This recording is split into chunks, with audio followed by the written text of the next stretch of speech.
ઉભળક બેસવું અને પલાઠી વાળીને બેસવું. દોસ્તો, અમેરિકન ઓર્થોપેડિક એસોસિએશનના એક રિસન્ટ આર્ટિકલ પ્રમાણે આ બંને પોસ્ચર આપણા હિપ, ની અને એન્કલ જોઈન્ટની ઇન્જરીઓને રોકવા માટે ખૂબ લાભકારક છે. ઇનફેક્ટ એ પાચનમાં, ડાયજેશન માટે પણ ખૂબ ઉપયોગી છે.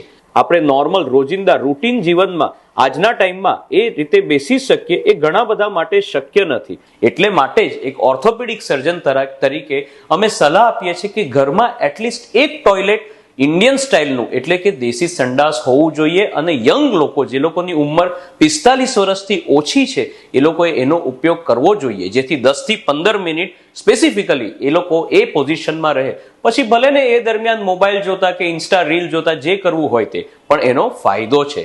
તે જ રીતે ઘરમાં જમતી વખતે ડાઇનિંગ ટેબલની જગ્યાએ જો નીચે પલાઠી વાળીને બેસશે તો એનાથી પણ આ જ બધા ફાયદા જોઈન્ટ્સને અને ડાયજેશન સિસ્ટમને થતા હોય છે. આજે નમાઝ અદા કરવી હોય, મંદિરોમાં પગે લાગવું હોય, ખમાસના હોય કે કોઈ બી ધર્મ તમે લઈ લો, એ બધામાં આ પોસ્ચરને ઇમ્પોર્ટન્સ એમનેમ નથી અપાયું. અને તમે જ વિચારી જુઓ, તમે છેલ્લા 6 મહિનામાં કેટલી વખત આ રીતે બેઠા.